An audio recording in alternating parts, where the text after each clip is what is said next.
Um,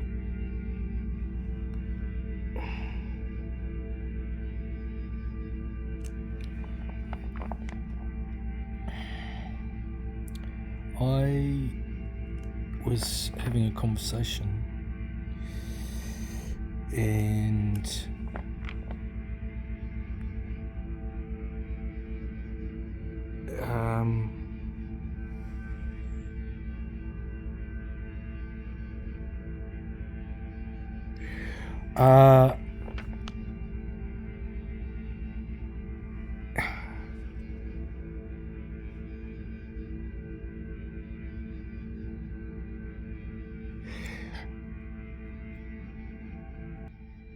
I was having a conversation with a visitor who doesn't know what my pictures do or are about.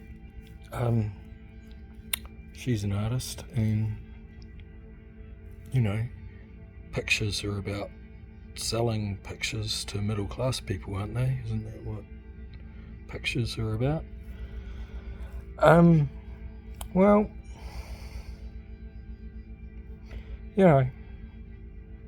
she's an alright person, and she's a little bit relaxed, and I did bother to explain. And we do, although we come from vastly different poles of artistic practice, there is a commonality, and I think that of nature, essentially, and the extension of a living intelligence of being, what we call nature. And you might even say a sort of latent animism, or human tribal sort of mythic layer, or underpinning our art practices, which are vastly different, as I've already said. Although the person does and has trained in South Africa, and has involved herself quite closely, I think, in some white ethnographic way with her indigenous practices there. So, it got me onto what I'm doing around that, and it's actually very, very clear. As much as I'm fascinated by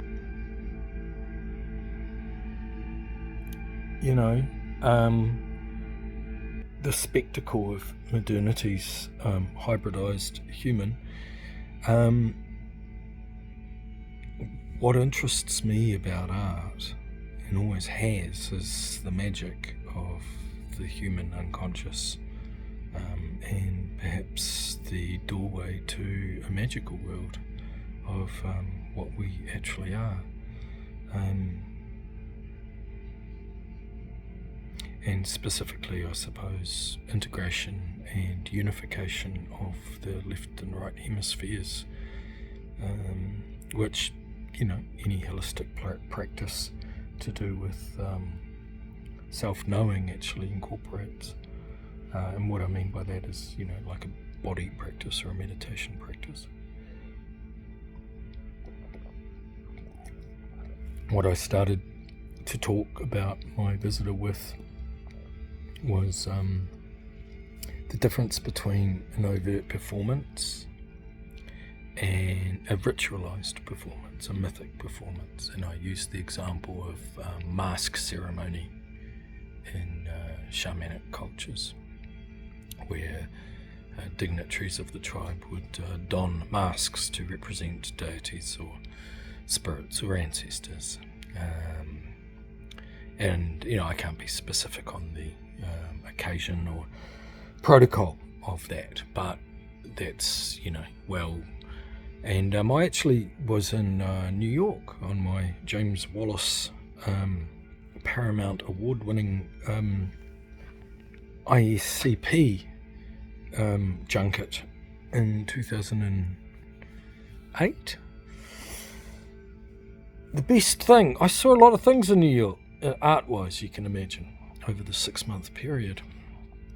And the best thing I saw was a collection of over 1,000 ritual masks at the Metropolitan Museum. And they were all ceremonial masks and carvings from Africa and Oceania, and there were actually indeed some Maori artifacts in there as well. And these had a lived presence. A lot of these were actual tribal antiques. They were part of various people's collections. I'm not sure, there's so much of these. And Jesus, the room throbbed. Even though it was a museum in the Western manner of a distant subjective thing, the installation of 1,000 of these things, a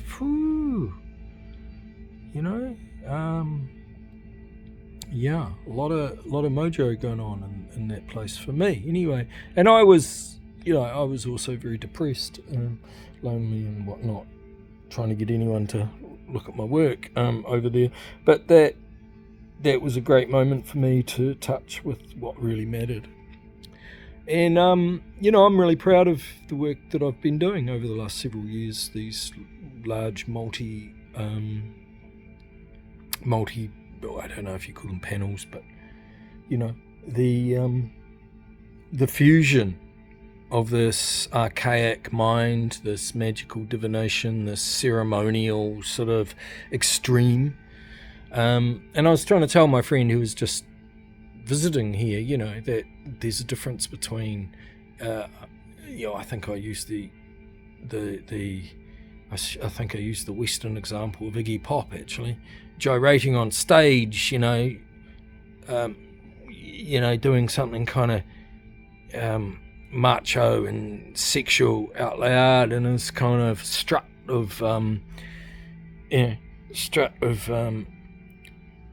monkey sex thing that he does. That's neo-shamanism. That's he's taking on more than Iggy, right? And I think all performers or actors do this. It's simply called archetype. And I think that's what proper art is supposed to do. Proper visual art is we are summoning and evoking the ceremonial practice of ritualized unconscious mask or divination around a character. And my one is archaic in reference, but it's all actually happening now. This dance doesn't stop. We are still magical creatures, and there's a difference between the man and the performance. And it's that simple. And I don't think, your middle class people that think art's about their living room actually realise that. I think we've sort of forgotten that. So that's basically my takeaway premise here. And the other point is,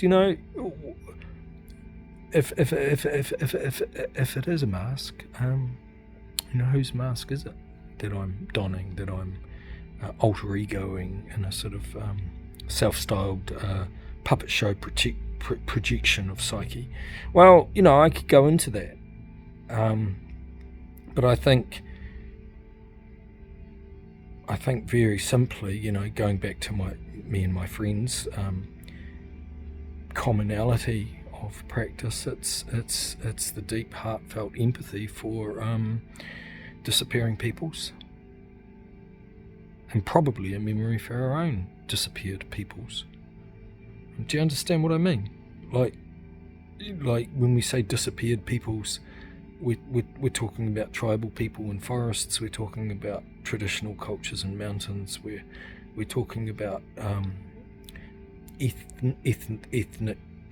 ethnic customs and languages, and not to say that Western subcultures aren't a hybrid version of those spirits resurging in some ways, but and perhaps that's what this sort of neo-shamanic gesture that I prefer is about. It's about a grief in the Pacific. It's about a grief of family. It's about a loss of identity, tribe, and meaning. And that is a similar basket of empathic spirit that we all, people that still all feel about disappearing peoples in forests and rivers and highlands and nomadic people throughout the world. It's a liberal sensibility, I suppose, around the humanities, isn't it? And if I'm honest, even my peers who are much more much more nuanced and trained inside the white middle class academic tribe, right, of art production, which let's not fool ourselves, like the subculture that we think is the standard is actually only a tribal subculture, and a pretty sketchy one at that. It's not built on solid foundations, is it? So anyway, that's the way I read things, just in the same way that professional athletes have a culture and a tribe of their own, and real estate agents have a tribe, or indeed curators, academic institutionalized curators tend to show artwork that conforms with academic institutionalized methods and production values. And we're not racist. Yeah, no, we're not racist, except we don't really like anyone that's not our tribe.